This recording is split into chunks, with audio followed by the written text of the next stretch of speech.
महाराज doctor तो कहते हैं कि घुटनों का दर्द है तो कुर्सी पे बैठना, और आप कह रहे हो जमीन पे बैठना। बात तो वही हमें से उल्टी मिलेगी हमारी। समझ आ रहा है ना? हाँ, अगर घुटनों में भी दर्द है, मैं कहता हूं डॉक्टर की बात को छोड़ो, नीचे बैठो हमारे सामने, आप देखो कि दर्द कैसे छूमंतर होता है। समझ में आ रहा है? लेकिन आपको विश्वास होता नहीं। 80 के बाद में कुछ समझ में आता नहीं है, और 8 से पहले भी कुछ आता नहीं। अब जब हमारे लिए ये समझ आने का समय होता है, तो उस समय पर अगर हम थोड़ा सा आलस्य कर जाते हैं तो वह समझ भी चला जाता है, वह समय भी हमारे सामने से निकल जाता है।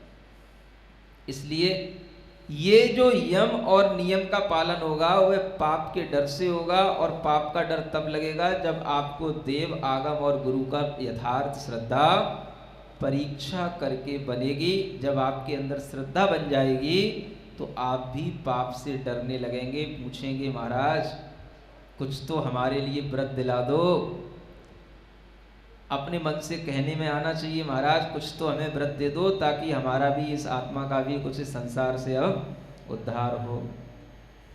हाँ, अभी तक तो दिल्ली में कुछ नहीं कहा, उम्मीद है अभी टाइम है, शायद भाव बन जाए, कभी ना कभी कोई कहे। कहोगे? कह पाओगे? देखते हैं, अभी तो बहुत टाइम है। जब तक ऐसे पाप से डर करके आगे व्रतों को ग्रहण करने के भाव नहीं बनेंगे, तब तक इस जीवात्मा का कोई कल्याण नहीं होगा। इसलिए यहाँ लिखा है पाप से डरो। हाँ, एक श्लोक और है, इस श्लोक में ये भाव दिया जा रहा है कि अगर आपको ऐसा लगता है कि भगवान हमें कुछ नहीं देते हैं या कुछ मांगने पर ही देते हैं, तो आपको अपनी ये गलत धारणाएं छोड़ देनी चाहिए। क्योंकि जब आपने भगवान की परीक्षा कर ली है तो भगवान का स्वरूप भी आपके सामने आ चुका है, और जब आपको भगवान के बारे में सही जानकारी मिल गई है तो अब भगवान से कैसा भाव करना, कैसे भगवान की स्तुति करना, एक इस आगे के छंद में बताते हैं। यस्मात् तस्मात् फलति जगते सर्ववृक्ष फलानि, जीमूतं गर्जितमपि विना घोरवारि प्रदायि, तापं दीप्तं तपति तपने याचितोपीष्टलाभं, मौनी भूते त्वयि भगवति प्राप्नुयाद् विस्मयः किम्। क्या भाव है? मौनी भूते त्वयि भगवती प्राप्नुयाद् विस्मयः। भगवान कैसे हैं? मौन रहते हैं। कई लोग भगवान के लिए इसीलिए श्रद्धा नहीं रखते कि भगवान हमें कुछ देते, आशीर्वाद तक नहीं देते, यूं बैठे रहते। ऐसे भगवान के पास जाने से क्या मिलेगा? हाँ, ऐसा भी सोचते हैं ना, इसलिए भी भगवान के पास नहीं आते। वो देवी के पास चलो, वो दादा के पास चलो, दादा माने वो कुछ देगा, भगवान तो यूं बैठे, वो क्या देंगे हमें? लेकिन जब आपने परीक्षा करके भगवान को वास्तव में भगवान मान लिया होगा तो आपकी ये धारणा भी टूट जाएगी। क्योंकि जो जितना बड़ा व्यक्ति होगा वह उतने ही बड़े भाव से जिएगा, और जो जितना बड़ा भाव रखेगा, उदार भाव रखेगा, वह छोटी छोटे जो व्यक्ति होते हैं उनकी तरह उसकी चेष्टाएं नहीं होंगी। एक व्यक्ति जब आपकी कोई हेल्प करता है तो आपसे कहता है रिमेंबर इट, क्या बोलता है? इसे याद रखना। और एक व्यक्ति जिसने आपकी सहायता कर दी, आपको पता है कि उसने सहायता कर दी, वो हमारे लिए हेल्प कर गया, एक दूसरा व्यक्ति ये है, आपके लिए उससे भी भाव जुड़ जाएगा। लेकिन एक व्यक्ति ऐसा भी होता है जो आपके सामने नहीं आता है लेकिन आपकी सहायता कर जाता है। आप उसको कभी मान पाओगे? कभी उसको याद कर पाओगे? कभी आपसे नहीं कहेगा कि मैंने आपके ऊपर उपकार किया, मैंने आपके लिए सहायता की, मैंने आपके लिए इतना पुण्य दिया, मैंने आपके लिए सब कुछ किया, कभी नहीं कहेगा। और जब तक नहीं कहेगा तब तक आप उसे उपकारी के रूप में शायद न मान पाओ। हाँ? कब मान पाते हो? यहाँ लिखा है यस्मात् तस्मात् फलति जगते सर्ववृक्ष फलानि। सभी वृक्ष अपने फल देते हैं। कभी कहते हैं कि मैं तुम्हारे लिए उपकार कर रहा हूं, मैं तुम्हें फल दे रहा हूं, मेरा उपकार मानना। फल तो खा लेते हो, लेकिन कभी सोचते हो इन वृक्षों की कितनी बड़ी देन है जिन्होंने हमें फल दिए। लेकिन जो जितना उदार होगा वह बिना कहे हुए सब कुछ देता है।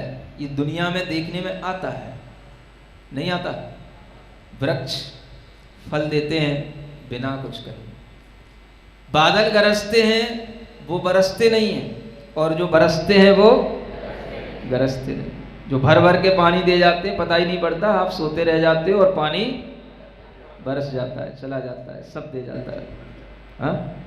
बिना गर्जना किए हुए भी वो दे करके चला जाता है। और ऐसे ही जो सूर्य होता है, कितना हमें प्रकाश देता है, कितना ताप देता है, और सबको सब प्रकार के लाभ देता है, लेकिन वह भी किसी की याचना से नहीं देता, और देने के बाद में किसी से नहीं कहता कि हाँ मैंने तुम्हें दे दिया है। लेकिन सबको इष्ट वस्तु की प्राप्ति इन सब चीज़ों से होती है कि नहीं होती? फसलों से अन्न मिल रहा है, वृक्षों से फल मिल रहे हैं, बरसात से बादलों से पानी मिल रहा है, और इसके अलावा सूर्य चंद्रमा से सब प्रकार के हमारे लिए ताप और सब प्रकार के प्रकाश मिलने के कारण से हमारा जीवन चल रहा है। हवा भी बह रही है, कभी आपसे कहती है कि हम आपकी सांसों में के लिए कितने सहायक हैं, लेकिन फिर भी सब होता है। जो जितना उदार होगा वह उतना ही मौन होगा, और वह चुपचाप आपके लिए सब कुछ प्रदान करने वाला होगा।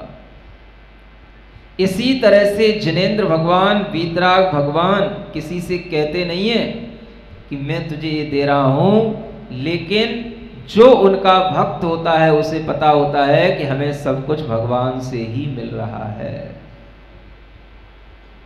किससे मिल रहा है? जो भी हमारे लिए सुख है वह लौकिक सुख भी है, तो सब हमें भगवान की भक्ति से ही प्राप्त होता है। और वो दावे के साथ कहेगा कि भगवान देते हैं। कौन कहेगा? हाँ, जो भगवान का सच्चा भक्त होगा वो दावे के साथ कहेगा कि नहीं, भगवान से भी हमें सब कुछ मिलता है, भगवान वीतराग हैं, लेकिन फिर भी सब कुछ उन छोटे लोगों की तरह नहीं कि देने के बाद कहें ध्यान रखना मैंने तुझे दे दिया है। समझ में आ रहा है? भगवान के वीतराग होने पर भी उनकी सन्निधि मात्र से हमें सब कुछ मिल जाता है। वो इतने बड़े दाता हैं, और इस प्रकार के उनके दातापन को देख करके क्या विस्मय करना। लेकिन जब हम छोटे होते हैं तो हमें बड़ा दाता भी समझ में नहीं आता, हमें तो अपनी कैटेगरी का दाता चाहिए ना। हमारी मानसिकता छोटी है तो हम भी यही चाहते हैं कि भाई अपना भी काम छोटे मोटे देवताओं से चलेगा, क्योंकि यही हमको देंगे। लेकिन आचार्य कहते हैं कभी भी जो तुम्हें इष्ट लाभ की प्राप्ति वीतराग भगवान के माध्यम से, जिनेंद्र भगवान के माध्यम से हो सकती है, वो कभी देवी देवताओं के माध्यम से नहीं हो सकती, कभी नहीं हुई। जिन किन्हीं ने भी आज तक कोई भी लाभ प्राप्त किया है या कोई भी अपनी इष्ट इच्छा की पूर्ति की है, वह सब भगवान के ही दर्शन आराधना से की है। और अगर किसी भी चीज की आराधना में कोई पड़ गया तो उसके लिए कष्ट ही मिला है, मिथ्यात्व ही बड़ा है, संसार ही बड़ा है, कुछ भी नहीं मिला है। विश्वास तो हो पहले। क्या सुन रहे हो?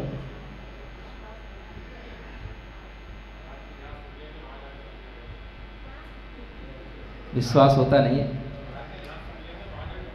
भगवान पर जिसे विश्वास होगा वह कभी भी क्षुद्र देवी देवताओं के चक्कर में नहीं पड़ेगा। और वह कभी भी ये सोचेगा कि इनसे हमें कुछ मिल रहा है तो ये उसका भ्रम है, अज्ञान है। वस्तुतः हर किसी को अपने पुण्य से मिलता है और पुण्य भगवान की भक्ति करने से ही आता है और किसी चीज से नहीं आता है। और चीजों से तो पुण्य और नष्ट हो जाता है और कम हो जाता है। इसलिए आप देखोगे एक व्यक्ति जब कहीं झंझट में फंस जाता है तो फंसता ही चला जाता है, मिथ्यात्व में उलझता है तो उलझता ही चला जाता है। एक दरबार पे जाएगा, वहां पूर्ति नहीं होगी तो वहां पे फिर दूसरा संदेश मिलेगा, अरे इससे अच्छा दरबार तो वहां लगता है, वहां जाएगा। वहां पहुंचेगा तो कहेगा इससे भी अच्छा वहां लगता है, उसकी बहुत प्रसिद्धि है, टीवी पे नाम आता है उसका, वहां जाएगा। समझ में आ रहा है? वो दरबार ही बदलता रहेगा, दरबारी ही बना रहेगा, लेकिन कभी भी भगवान के पास तक पहुंच नहीं पाएगा। यही भ्रम की स्थिति हमें निरंतर भटकाती रहती है। इसलिए हमेशा अपने अंदर केवल इन आँखों से और कानों से सुनकर के विश्वास मत लाओ, भीतर एक ऐसी श्रद्धा पैदा करो कि श्रद्धा की आँख से देखना पड़े और श्रद्धा के कान से सुनना पड़े। एक भजन सुना है क्या? हाँ? वो भजन का सार यही है। क्या है? श्रद्धा की आँखों से देखो, पत्थर में भगवान दिखे हैं। गुरु दर्शन में भगवत मूर्ति, हमको तो अरिहंत दिखे हैं। हमको तो श्री राम दिखे हैं। बस इतना ही दिखाना था। क्या देखना है? पत्थर में भी भगवान और गुरु में भी भगवान। कब दिखेंगे? श्रद्धा की आंखों से दिखेंगे, मोबाइल से कुछ नहीं दिखेगा। समझ में आ रहा है? ये श्रद्धा की महत्ता होती है। जब हमारे अंदर आस्था पैदा हो जाती है तो फिर हमारे लिए भगवान और गुरु ही सब कुछ हो जाते हैं और हमें कहीं कोई भटकने की जरूरत नहीं रहती है। हमें सब कुछ उनसे मिलता है और नहीं भी मिलता है तो हम धैर्य रखते हैं कि मिलेगा तो इन्हीं से मिलेगा। ऐसा विश्वास और श्रद्धा जब आ जाती है तब हमारे लिए मोक्ष मार्ग श्रायस का पथ बनने लग जाता है। ठीक है? आज पथ बन गया है कुछ कि नहीं? हैं? बनता रहेगा महाराज, धीरे धीरे घसीट घसीट करके आप जो है ना, हिला हिला करके कहीं ना कहीं चला करके पहुंचा ही दोगे। हैं? कोशिश तो ऐसी है, तो आपकी ये कोशिश निरंतर जारी रहे। आज के लिए इतना ही पर्याप्त है। 2 मिनट के लिए सीधा बैठेंगे, आंखें बंद रखकर अपनी श्वास को देखेंगे। गहरी लंबी श्वास लेते हुए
श्रद्धा की आँखों से देखो पत्थर में भगवान दिखे हैं। श्रद्धा की आँखों से देखो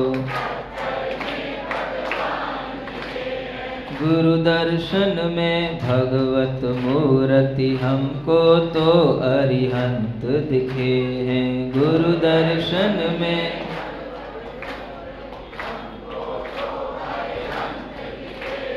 बाट जो होते बीती उमरिया, बाट जो होते नैना सूखे टूटी कमरिया। कुटिया में वो जब आएंगे, मीठे बेर उन्हें भाएंगे। पूर्ण हुई जब कठिन परीक्षा, तब सबरी को राम दिखे हैं। श्रद्धा की आँखों से देखो पत्थर में भगवान दिखे हैं। गुरु दर्शन में हमको तो श्री राम दिखे